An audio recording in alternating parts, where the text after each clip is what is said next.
ഈ വർഷത്തെ ക്രിസ്മസ് പരീക്ഷയ്ക്ക് പഠിച്ച് തുടങ്ങുന്നതിന് മുൻപ് നിങ്ങൾ അടിയന്തരമായിട്ട് ചെയ്യേണ്ട ഒരു ഇമ്പോർട്ടൻറ്റ് കാര്യമുണ്ട്. ഇത് ചെയ്തിട്ട് നിങ്ങൾ പ്രോപ്പറായിട്ട് പഠിച്ചു തുടങ്ങാൻ പാടുള്ളൂ. ഇനി ഓൾറെഡി പഠിച്ചുകൊണ്ടിരിക്കുന്നവരാണെങ്കിൽ മക്കളെ അതിൻ്റെ ഇടയിൽ വെച്ച് ഈ ഒരു കാര്യം നിങ്ങൾ ചെയ്തിട്ട് നിങ്ങൾ എന്ത് ചെയ്യുക, അടുത്ത ചാപ്റ്റേഴ്സും അടുത്ത ലൈവുകളിൽ വന്നിരിക്കുക. കാര്യം വളരെ സിമ്പിളാണ്. നിങ്ങൾ അതിൻ്റെ പുറകിൽ കാണുന്നത് കഴിഞ്ഞ വർഷത്തെ +1 ക്രിസ്മസ് എക്സാമിൻ്റെ ഫിസിക്സ് പേപ്പറാണ്, ക്വസ്റ്റ്യൻ പേപ്പറാണ് കാണുന്നത്. അപ്പോൾ അത് കാണുമ്പോൾ കുറച്ച് ഓട്ടോമാറ്റിക്കലി ഇത് കാണുമ്പോൾ തന്നെ എന്താണ് കുറച്ച് ടെൻഷൻ വരും. സാർ പേടിപ്പിക്കില്ല എന്നൊക്കെ മനസ്സിൽ വരുമായിരിക്കും. പക്ഷേ ഞാൻ പറയുന്ന കാര്യം ഫുള്ളായിട്ട് കേൾക്ക്, എന്നിട്ട് നിങ്ങൾ റെസ്പോണ്ട് ചെയ്യുക. ഓക്കെ. അപ്പോൾ ഈ ക്വസ്റ്റ്യൻ പേപ്പർ ഫിസിക്സിൻ്റെ മാത്രമല്ല എല്ലാത്തിൻ്റെയും നമ്മുടെ താഴെ ഡിസ്ക്രിപ്ഷനിൽ കൊടുത്തിട്ടുണ്ട്. അത് വെച്ചാൽ എന്താ ചെയ്യേണ്ടത് ഞാൻ പറഞ്ഞുതരാം. നിങ്ങൾ ആദ്യം ക്വസ്റ്റ്യൻ പേപ്പർ കഴിഞ്ഞ വർഷത്തെ ക്വസ്റ്റ്യൻ പേപ്പറാണ്. കഴിഞ്ഞ വർഷത്തെ നിങ്ങളുടെ ഇപ്പോൾ +2 പഠിക്കുന്ന സീനിയേഴ്സൊക്കെ അവർ എഴുതിയതാണ്. മനുഷ്യന്മാർ കണ്ട പേപ്പറാണ്, മനുഷ്യന്മാർ അറ്റൻഡ് ചെയ്ത പേപ്പറാണ്, മനുഷ്യന്മാർ തന്നെ അതിൽ നല്ല മാർക്ക് കിട്ടിയതും മോശം മാർക്ക് കിട്ടിയ പേപ്പർ തന്നെയാണത്. ഓക്കെ, ഈ പേപ്പർ എടുത്തിട്ട് വെറുതെ നിങ്ങൾ എന്ത് ചെയ്യുക, ആദ്യം ഒന്ന് ബ്രൗസ് ചെയ്യുക. വെറുതെ ടെൻഷൻ അടിക്കേണ്ട ആവശ്യമൊന്നുമില്ല. നിങ്ങൾക്ക് ഇത് അറിയോ ഇല്ലയോ നിങ്ങൾ നോക്കേണ്ട ആവശ്യമില്ല. വെറുതെ ഒന്ന് നോക്കുക എന്താണ് ഈ പേപ്പറിൽ ഉള്ളതെന്നുള്ള കാര്യം. കാരണം ഇന്നേ വരെ നിങ്ങൾ ഈ +1 എത്തിയതിനു ശേഷം ഒരു പ്രോപ്പർ എക്സാം നിങ്ങൾ എഴുതിയിട്ടില്ല, നമ്മുടെ പരീക്ഷ പ്രോപ്പറായി നടന്നില്ല. അപ്പോൾ അതേറ്റ് എഴുതാമെന്ന് പ്രോപ്പർ എക്സാം. അപ്പോൾ ഒന്ന് ജസ്റ്റ് ഒന്ന് പാറ്റേൺ ഒന്ന് സ്റ്റഡി ചെയ്യും. കുറേ മനസ്സിലൊന്നും വെക്കേണ്ട, വെറുതെ നോക്കുക നമ്പർ ഓഫ് സിഗ്നിഫിക്കൻറ്റ് ഫിഗർ. അത് ഞാൻ ഇവിടെ കണ്ടിട്ടുണ്ടല്ലോ. ഓക്കെ, നിങ്ങൾക്ക് അറിയില്ലോ നിങ്ങൾ ആലോചിക്കണ്ടേ, ജസ്റ്റ് നോക്കിയാൽ മതി. നിങ്ങളൊക്കെ എവിടെ കണ്ടിട്ടുണ്ടോ straight line displacement distance equal. Okay, കൊള്ളാം.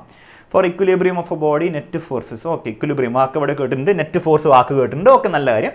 അത്രയും ക്വസ്റ്റ്യൻസ് കൊള്ളാം. ഡയമെൻഷൻ ഓഫ് പവർ ഞാൻ നിങ്ങൾക്ക് കാണുന്നുണ്ടെന്ന് വിചാരിക്കുന്നു. കാണുന്നില്ല, ഞാൻ സൂം അടിക്കാം.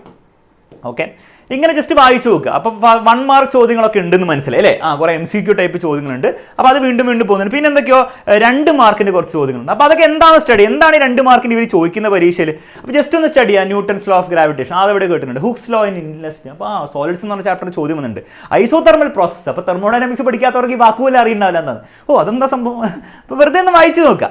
അപ്പോൾ ഇതുപോലെ നിങ്ങൾ എന്ത് ചെയ്യുക, കംപ്ലീറ്റ് ക്വസ്റ്റ്യൻ പേപ്പർ ജസ്റ്റ് നിങ്ങൾ എന്ത് ചെയ്യുക, വെറുതെ ഒന്ന് സ്കാൻ ചെയ്യുക. ഇതെന്തിനാണ് ചെയ്യുന്നത് വെച്ചാൽ നിങ്ങൾക്കൊരു ഐഡിയ ഉണ്ടാവണം നിങ്ങൾ എന്താണ് ഫേസ് ചെയ്യാൻ പോകുന്നത്. പല കുട്ടികളും എന്താണ് 1 ഷോട്ട് ലൈവ് വന്നിരിക്കും, മറ്റേത് കഴിച്ചും മറ്റേത് ചെയ്യും, ഇതൊക്കെ എല്ലാം ചെയ്യാൻ കുറേ പേര് ഇങ്ങനെ കഷ്ടപ്പെട്ടിരുന്ന് നോട്ട്ബുക്കൊക്കെ എഴുതി ഇങ്ങനെ ബൈഹാർട്ട് പഠിച്ചിങ്ങനെ പോകുന്നല്ലാതെ എന്താണ് ഈ അവസാനത്തെ ചോദ്യ പേപ്പറിൽ ഉണ്ടാവുക എന്നുള്ളൊരു വലിയ ഐഡിയ ഉണ്ടാവില്ല. ഒരു പരീക്ഷ പേപ്പർ കിട്ടുമ്പോൾ അത് സാർ എല്ലാം ഞാൻ പഠിച്ചതാണ്, പക്ഷേ എനിക്ക് അത് ചോദ്യം മനസ്സിലായില്ല എന്ന് പറയും.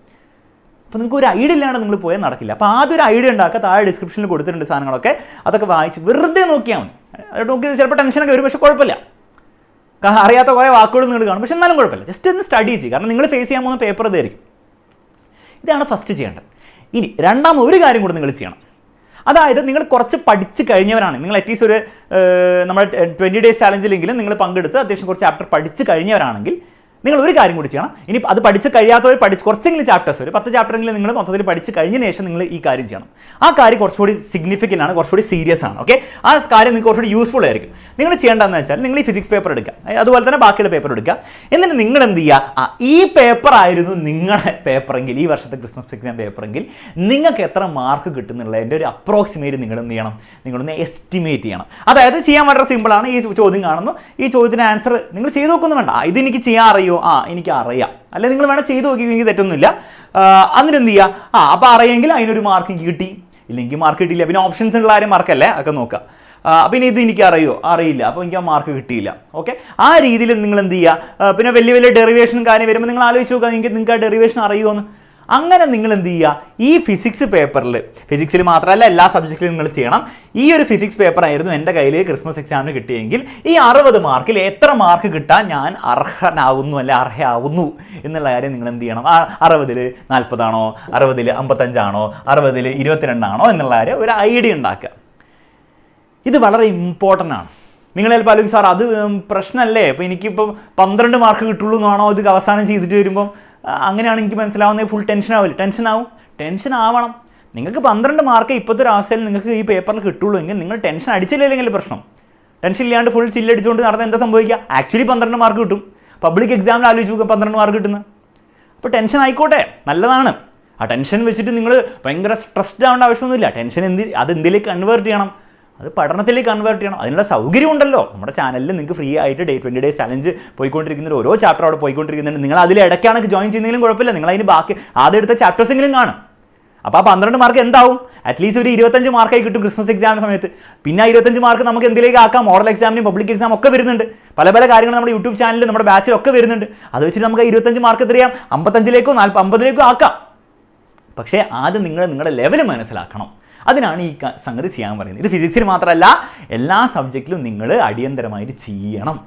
ഓക്കെ, എനിക്കറിയാം ഇത് ഈസി കാര്യമല്ല, പക്ഷേ ഇത് നിങ്ങൾ ചെയ്താൽ അത് എക്സ്ട്രീംലി നിങ്ങൾക്ക് യൂസ്ഫുൾ ആകാൻ പോകുന്ന കാര്യമായിരിക്കും. നിങ്ങൾ എത്ര പഠിച്ചിട്ട് വെറുതെ ഇങ്ങനെ ബ്ലൈൻഡായിട്ട് ഇങ്ങനെ പഠിച്ചുകൊണ്ടിരുന്നിട്ടൊന്നും ഇത് നിങ്ങൾ ചെയ്യാതെ അങ്ങനെ പഠിച്ചുകൊണ്ടിരുന്നിട്ട് നിങ്ങൾക്ക് കാര്യമുണ്ടാവില്ല. ഓക്കെ, അപ്പം കുറച്ച് പേടിപ്പിക്കുന്ന രീതിയിലാണ് ഞാൻ കാര്യങ്ങൾ പ്രസൻറ്റ് ചെയ്യുന്നത് എനിക്കറിയാം, പക്ഷെ അങ്ങനെ എടുക്കേണ്ട കാര്യമല്ല. +1 എത്തിയ കുറച്ച് മെച്യൂർ ആയിട്ടുള്ള വിദ്യാർത്ഥികൾ എന്ന നിലയിൽ നിങ്ങൾ സീരിയസ് ആയിട്ട് ചെയ്യേണ്ട ഒരു ചെറിയ കാര്യമാണ്. ഓക്കെ, ഇതിനുള്ള സൊല്യൂഷൻ ഞാൻ പറഞ്ഞിട്ടുണ്ട്. എല്ലാം നമ്മുടെ യൂട്യൂബ് ചാനലുണ്ട്. ബാച്ചിൽ ജോയിൻ ചെയ്യുന്നവർക്ക് അത് അവിടെ ഉണ്ട് സൗകര്യം, പഠിച്ചെടുക്കാനുള്ള സൊല്യൂഷൻ അവിടെ ഉണ്ട്. സൊല്യൂഷൻ ഇല്ലാണ്ട് വെറുതെ നിങ്ങളെ പേടിപ്പിച്ച് വിടുകയല്ല ചെയ്യുന്നത്. ഓക്കെ, അപ്പോൾ ഈ വീഡിയോയിൽ പറഞ്ഞ കാര്യങ്ങൾ യൂസ്ഫുൾ ആയെങ്കിൽ തീർച്ചയായും കമൻറ്റ് ബോക്സിൽ നിങ്ങൾ ഒരു കമൻറ്റെങ്കിലും ഇടുക. ഞാൻ എല്ലാവരുടെയും കമൻറ്റ് വായിക്കുന്നതായിരിക്കും. ആ കമൻറ്റൊക്കെ വായിക്കുമ്പോഴായിരിക്കും ഇതുപോലത്തെ വീഡിയോസ് ഇനിയും ചെയ്യാൻ വേണ്ടി എനിക്ക് തോന്നുക. മാക്സിമം നിങ്ങളുടെ ഫ്രണ്ട്സിന് ഷെയർ ചെയ്യുക, അവർക്കൊക്കെ യൂസ്ഫുൾ ആകുന്ന കാര്യമാണ്. ഈ ക്വസ്റ്റ്യൻ പേപ്പേഴ്സ് എവിടെ കിട്ടുന്ന സംശയം ഉണ്ടെങ്കിൽ ഡിസ്ക്രിപ്ഷനിൽ എല്ലാം കൊടുത്തിട്ടുണ്ട്. അത് യൂസ് ചെയ്തിട്ട് എന്ത് ചെയ്യുക, ഞാൻ പറഞ്ഞ കാര്യങ്ങളൊക്കെ ചെയ്യുക. അടിപൊളിയായിട്ട് ക്രിസ്മസ് എക്സാം നമുക്ക് പഠിച്ചു തുടങ്ങാം.